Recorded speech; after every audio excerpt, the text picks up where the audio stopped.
But we've got a different venue today, and so we'll see how this works. And hope it works okay for you. It's not too much glare from behind me. Anyway, so this is our last session on Locke. So I'll say some things to kind of sum up Locke at the end, and we're going to start. Well, this whole thing, right at the end of the second treatise, is about the degree to which and the reasons why the people have a right to rebel against a king that is misusing royal power, or a government that is misusing government power. Okay, so trying to understand what exactly a misuse of power might be is critical in terms of understanding how all of this works. Now, we've skipped the chapter on conquest, partly because what we need to know about conquest is actually, I think, summed up in the chapter on usurpation, right? And so he says, right, that as conquest may be called a foreign usurpation, so usurpation is a kind of a domestic conquest. Either way, the change in government, or the changes that are worked in government, are changes that come about because of the use of force. And so it's force that's used without law or without legal sanction. And right, usurpation is one where he's got into the possession of what another has a right to.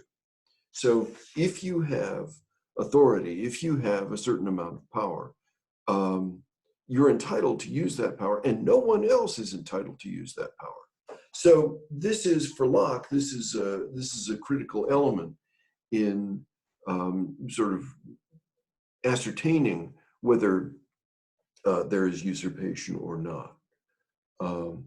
How do we know? Well, section 198, right? Hence, all commonwealths with a form of government established have rules of appointing those who are to have any share of the public authority.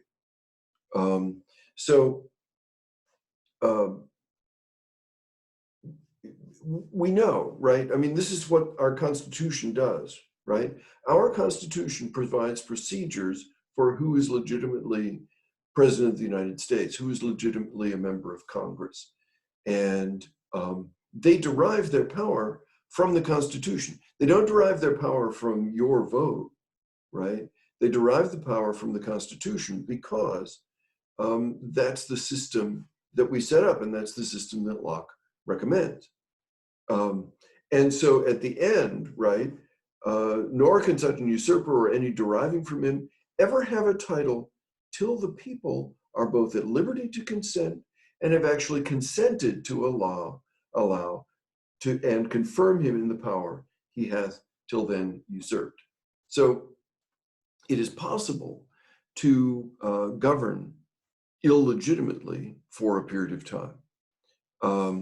But the Locke says there is a way of legitimizing that.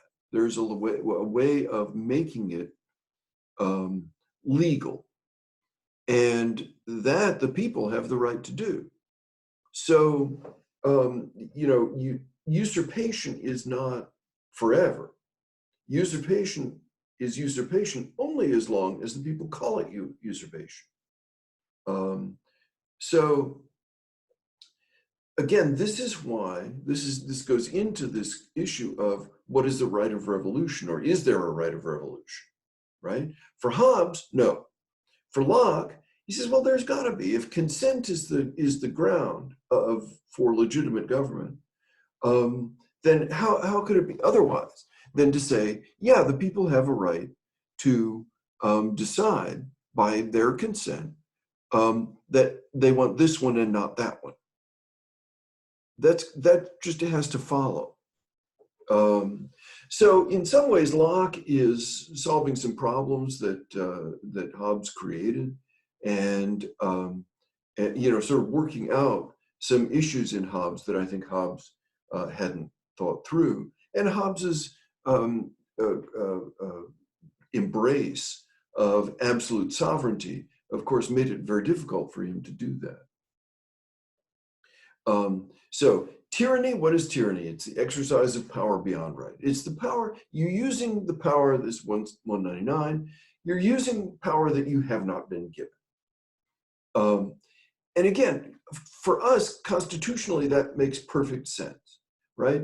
If the government, federal government, state government, whoever, if the government does not have a certain power, then it may not use that power, period. So, for example, the federal government has been given no authority over the health, safety, education, welfare of the people, except in very general terms. It can spend money for the general welfare, but it cannot decide, at least in a very strict understanding of the Constitution, it cannot decide this or that it is favored by or promotes the general welfare. So this is important, right? This is a limitation on government. And again, the people have an inherent right to decide whether government is acting beyond its power or not. The Latin term is ultra vires, ultra vires, ultra vires.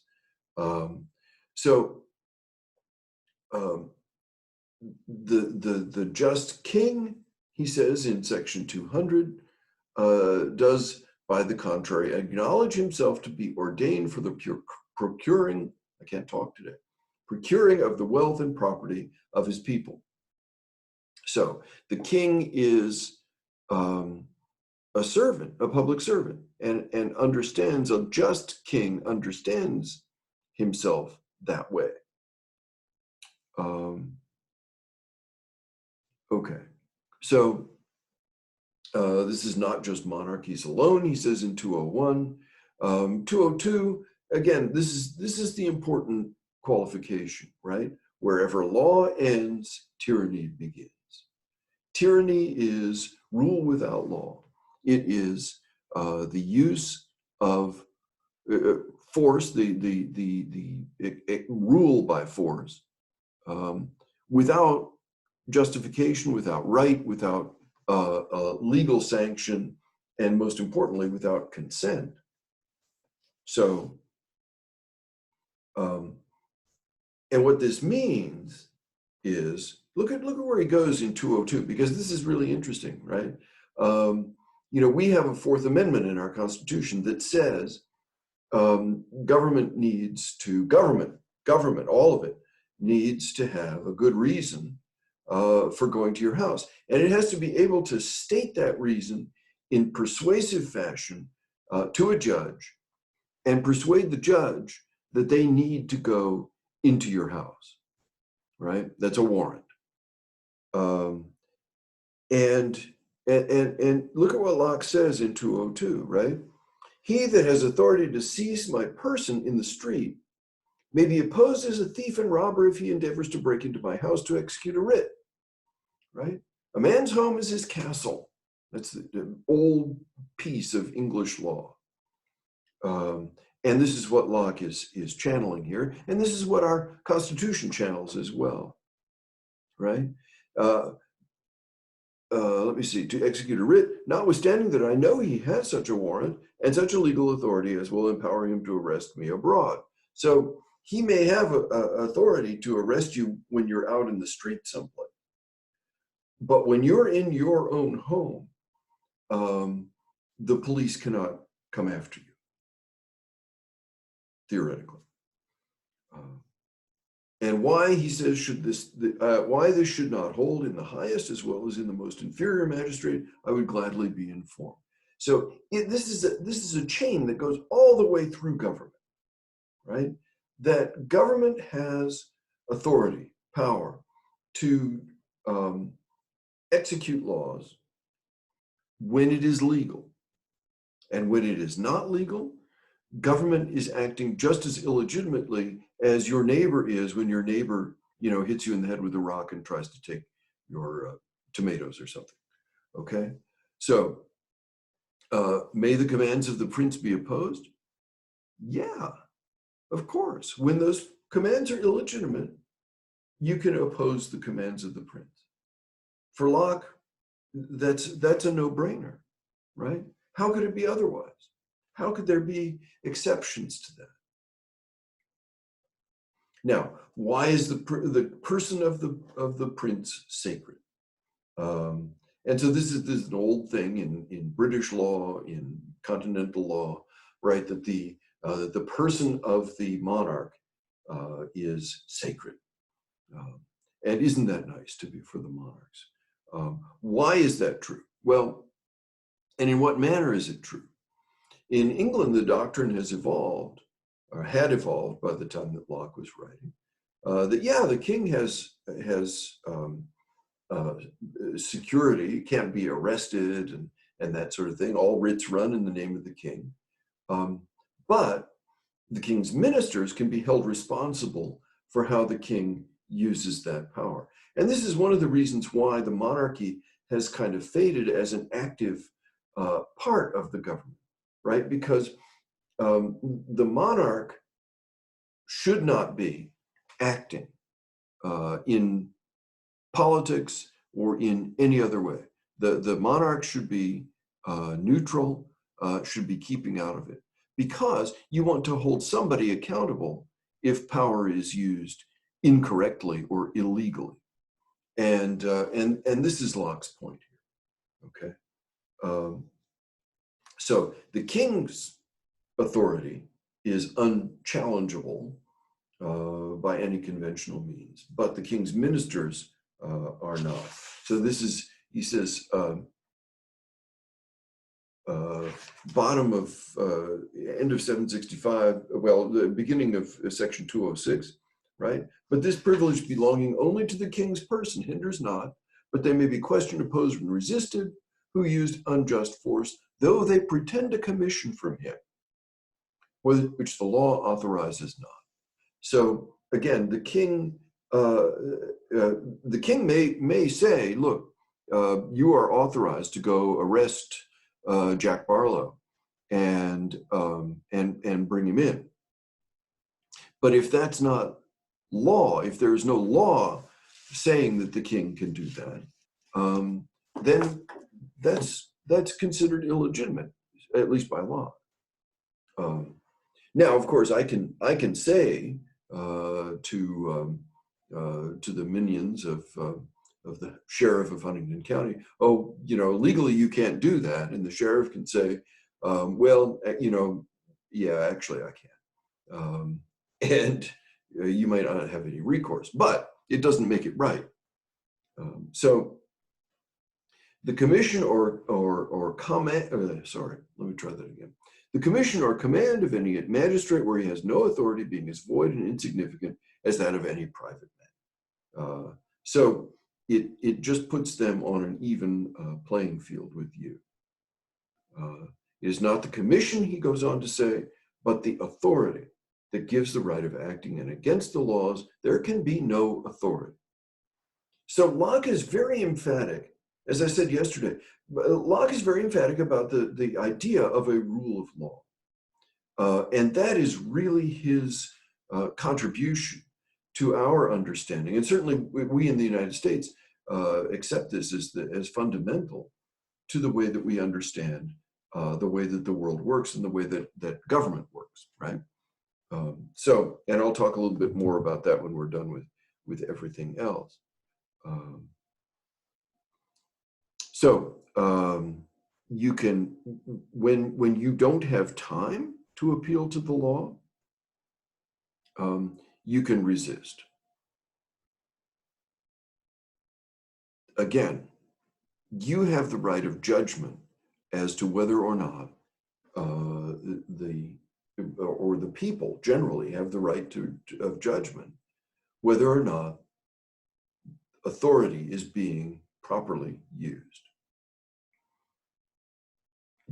In 208, Locke says, people aren't going to misuse this, right? Yet the right of resisting even in such manifest acts of tyranny will not suddenly or on slight occasions disturb the government. And we have a direct echo of that in the Declaration of Independence. in that second paragraph, the one that holds, when that begins, we hold these truths to be self-evident. Well, a little bit down the line, Jefferson says, right? And accordingly, all experience has shown that mankind are more disposed to suffer while the evils are sufferable than to right themselves by abolishing the forms to which they are accustomed. A little bit more poetic way of putting it. Thanks to it's filtered through George Mason a little bit in the Virginia Declaration of Rights, but we can talk about that some other time. But again, that's the idea, right? People aren't going to disturb government unless there's a good reason for disturbing government. Now, that's a nice romantic thought. Locke may or may not be right about that. But I think that it illustrates for Locke the issues that are present here, right? People don't just do that for no reason. People do it because they're not just because they're momentarily angry, but when they see government misusing its power, misusing its authority, they are likely to resist. And as far as Locke is concerned, they're entitled to resist. Okay.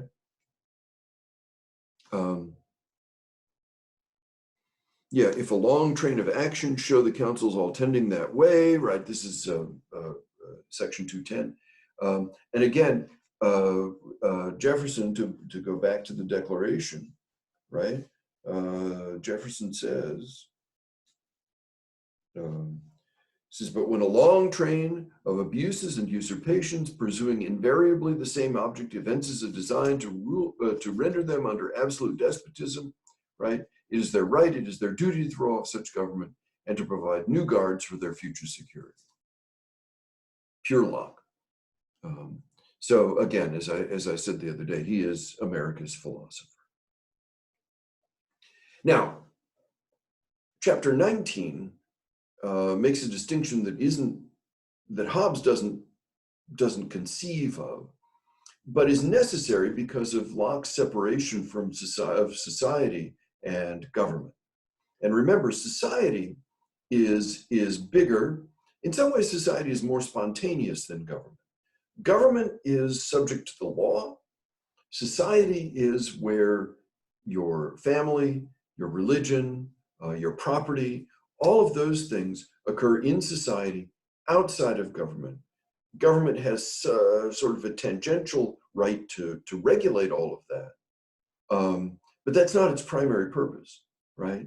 Its primary purpose is to keep order and safety and health and to be run by the law and to be very limited. So government is limited, and government is limited because society, for Locke, is primary. So he distinguishes in chapter 19 between dissolving society on the one hand and dissolving government on the other. And it turns out you can do one without the other. On the other hand, if you dissolve society, then it probably entails dissolving government as well. It would be really unusual to dissolve a society and keep the government, right? Society remains, even though government might be overturned by revolution or in some other way.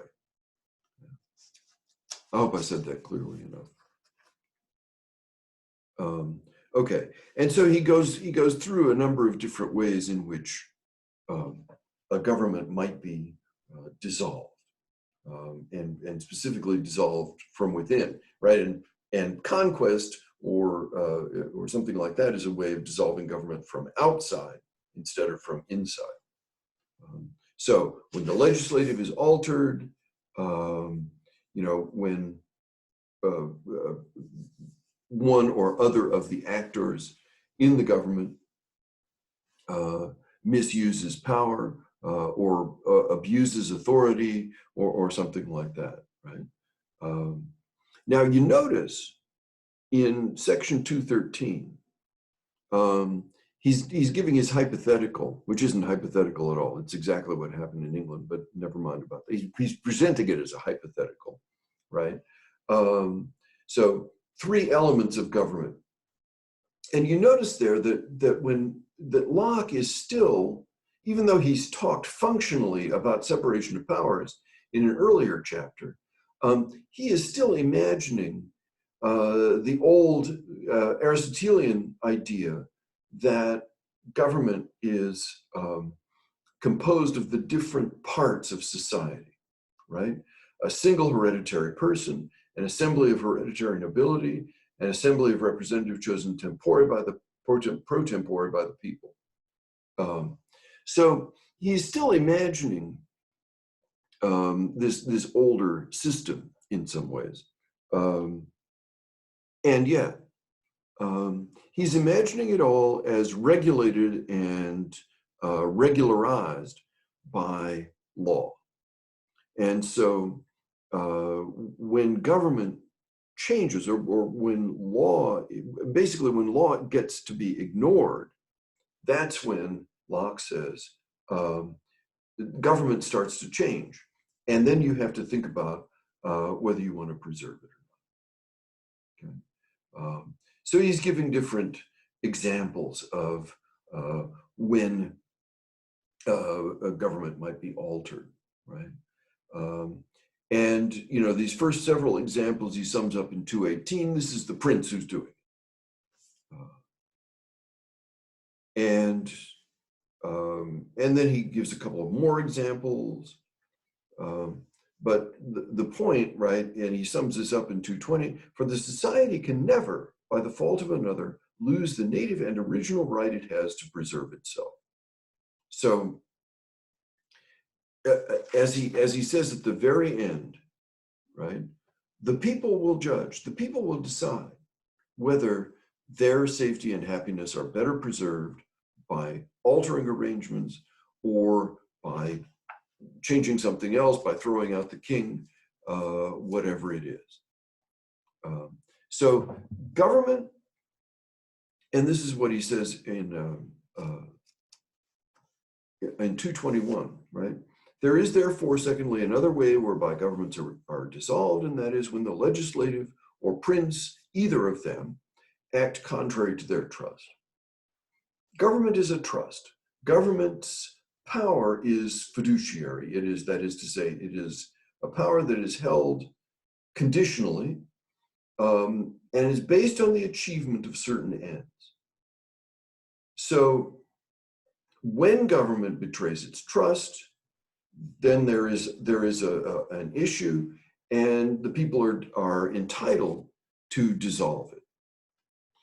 And so he goes back to the beginning, right? In 222, the reason why men enter into society is the preservation of their property. And so they entrust government with the authority to preserve their property. And they do this provisionally, right? If you stop preserving property, or if government stops preserving property, then there's a problem. And the people are entitled to take their power back, right? So Locke is at pains to emphasize the conditionality of government and of the entrusting of power to government.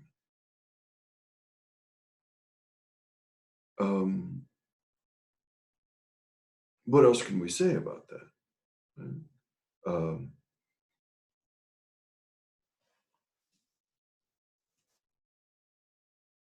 In 224, he sort of repeats what he said before. People aren't going to do this all the time. People are going to be reasonable about it.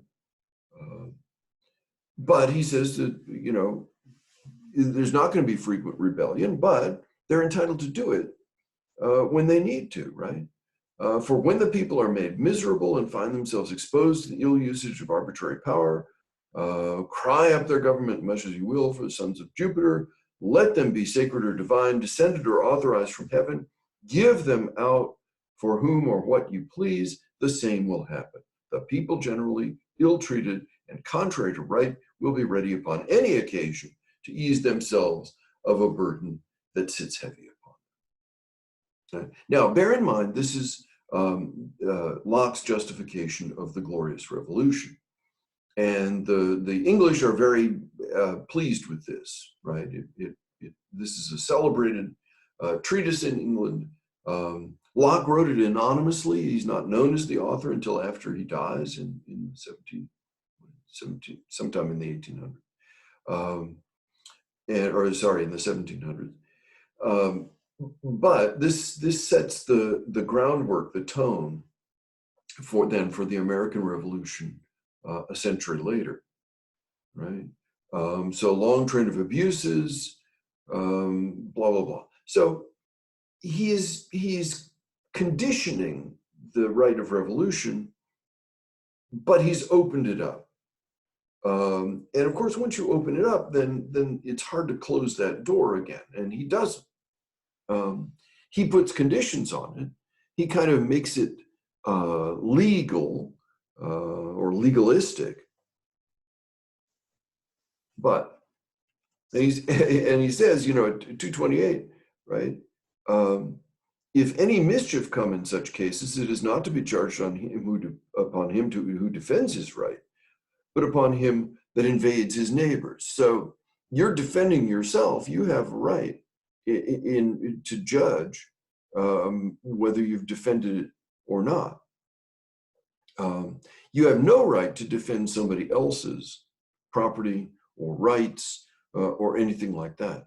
So it's a little bit more nuanced, but not a whole lot, honestly.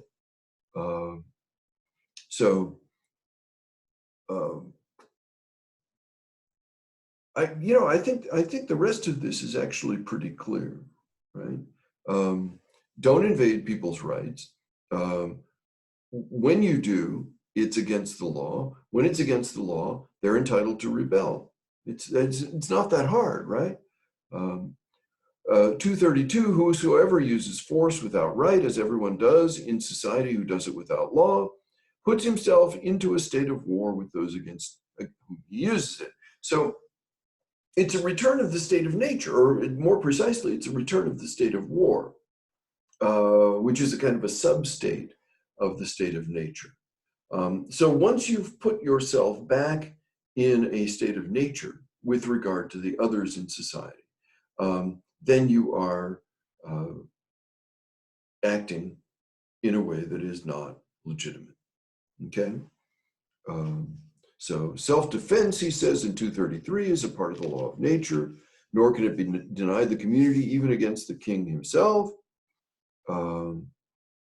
How to resist. The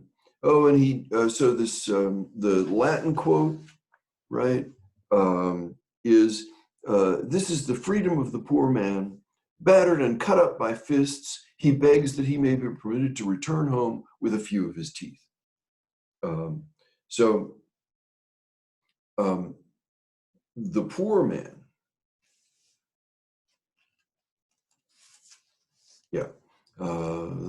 right? The poor man in Juvenal is the one who is kind of the victim of society. But for Locke, right? You may not have any of your teeth left, but you have the right to fight and to make sure that your rights were defended, even if your defense of those rights is unsuccessful.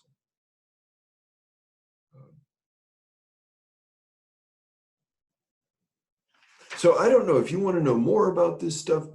Feel free to raise questions in the forum. But again, for Locke, the ultimate judge is the people, and the power that the people have to render judgment. So section 240, the people shall be judged. And to conclude, he says, 243, the power that every individual gave the society when he entered into it can never revert to the individuals again, as long as the society lasts, but he will always remain in the community, right? So you always remain in the society. you don't always remain subject to the government that society sets up. That is something that the people have the right to act, to choose, and so on. So I hope that's all clear. And this explains the right of revolution. This justifies the English, just as it justifies the Americans in 1776. So, how to sum this up? Right? The public good for Locke is arrived at by the majority. Now, there's a tension between your own needs and the needs of societies. This is resolved by the classics by making society's needs prior, right? And if society needs something from you, it's your job to provide that to society, to provide that however to whomever it's to be provided. For the moderns, that's not the case. Society and individuals exist in a different way. Society now is designed to serve individuals.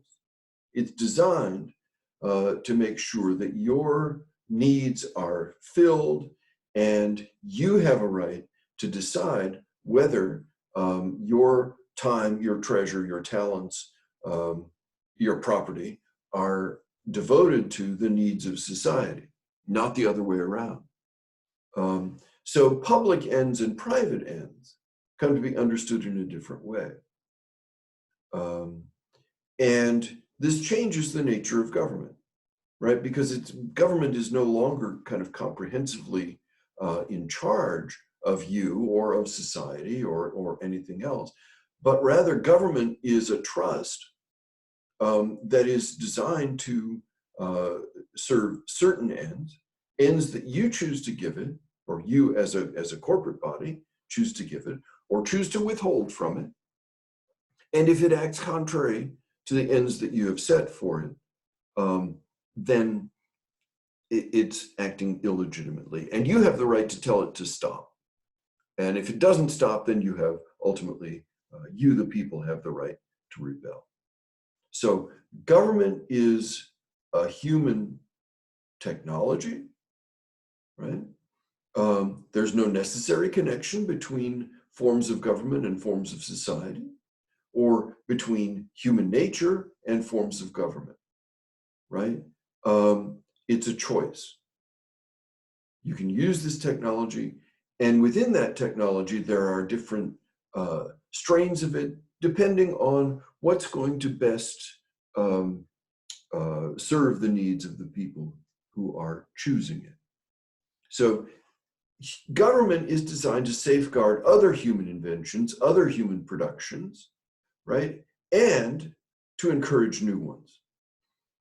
Again, for Hobbes and Locke, the human effort, the human end, the human goal is industry, creativity, right? So how to use the power of government to unlock the power that you have in you and I have in me of creative thinking.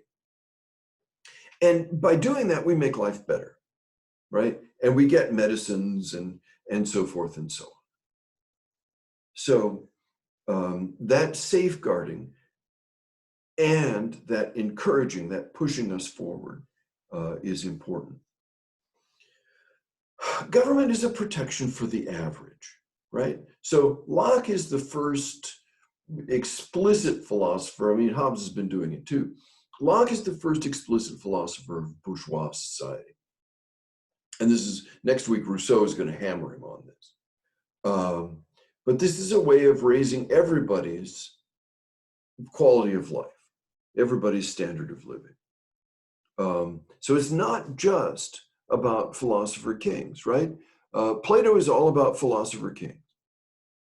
Locke, so for Plato or for Aristotle, the point is there are certain souls that are worthy, that are trainable, that are teachable, and we have We political philosophers have an obligation to design institutions of government that make the best, the most capable souls flourish. And Locke says, no, government is about making everybody flourish, making all souls better or more comfortable or more prosperous. But that means setting our sights a little bit lower, right? We cannot reproduce the virtues of these most virtuous people, but we can make everybody law-abiding, right? We can make everybody productive. And these are the things that government ought to do. So the best sort of human being is not just one thing, right, which is what Plato thinks, but the best human being is many, is diverse. And this diversity is what Locke is trying to accomplish. So I think I've said all of that stuff. Yeah. So let me just finish with this. The rule of law is critical for Locke. And this, again, is partly how he lowers the objectives of politics. So Locke is less concerned with outcomes. He's more concerned with procedures. The emphasis on what we call due process of law is important for him.